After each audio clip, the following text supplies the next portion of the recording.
3 important things you need to do after a search conducted by GST department. Previously हमने एक video बनाया था जिसमें हमने बताया कि how to handle a GST search, जिसके बाद हमें क्वेरीज मिले कि एक सर्च के बाद हमारा इमीडिएट कोर्स ऑफ एक्शन क्या होना चाहिए। तो आज हम इस वीडियो में 3 ऐसे इंपॉर्टेंट चीजें बताएंगे जो आपको सर्च के बाद करने का दरकार है। तो वीडियो लास्ट तक जरूर देखिएगा एंड इस चैनल को प्लीज सब्सक्राइब जरूर करिए। तो पहला चीज, सर्च के समय डिपार्टमेंट टैक्स पेयर को या उनके स्टाफ्स को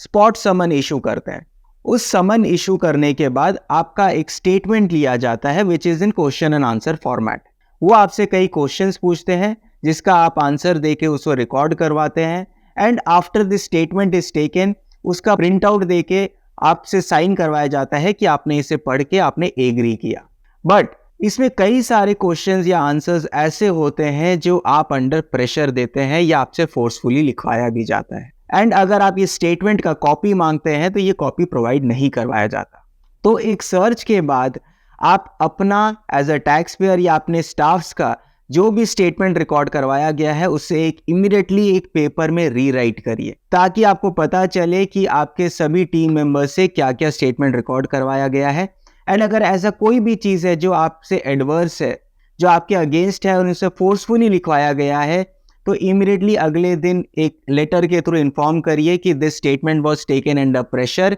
and I want to retract this statement, तो हमारा स्टेटमेंट रिकॉर्ड करवाया जाए। सेकेंड, सर्च के समय आपका अवेलेबल फिजिकल स्टॉक को वेरीफाई किया जाता है एंड ये जो फिजिकल स्टॉक है उसे कंपेयर किया जाता है with your book stock.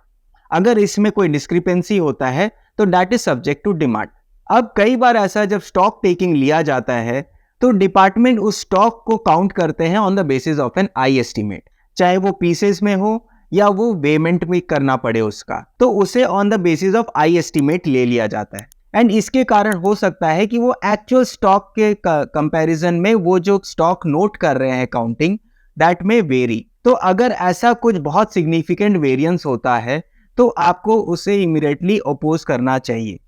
But फिर भी अगर उसी स्टॉक काउंटिंग से आपसे कंफर्म करवाया जाता है तो आप नेक्स्ट डे उन्हें इन्फॉर्म करिए थ्रू ए लेटर कि जो सर्च के समय जो स्टॉक लिया गया था that the manner of stock taking was improper because that was taken on the basis of an eye estimate which is not correct and हमारा स्टॉक को काइंडली री एग्जामिन किया जाए।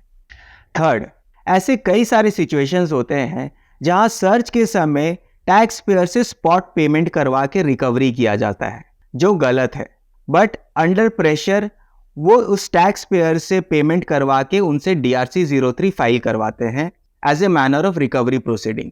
अब अगर आपको एज अ टैक्स पेयर लगता है कि ये जो रिकवरी किया गया है वो सही है बिकॉज हमारा जो डिस्क्रिपेंसी है उसके हिसाब से हमारा टैक्स लाइबिलिटी बनता है, then it is fine. But अगर आपसे कुछ अमाउंट डिपॉजिट कराया गया है जो आपके हिसाब से गलत है, आपका ऐसा कोई टैक्स लायबिलिटी नहीं बनता, तो आप उसका भी लेटर दे के इन्फॉर्म करिए कि ये जो अमाउंट हमसे डिपॉजिट करवाया गया है that is deposited under pressure and I do not agree with that amount deposited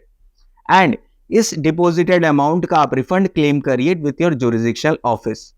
तो ये जो 3 चीजें हमने बताई है ये बहुत इंपॉर्टेंट है एंड ये तीनों चीज आपका राइट है, आपको इसमें डरने का दरकार नहीं है बिकॉज ये चीज आपको आगे अपना केस को फाइट करने में भी हेल्प करेगा। तो वीडियो अगर अच्छा लगा हो तो लाइक जरूर करिएगा एंड कमेंट करके भी बताइए। Thank you so much.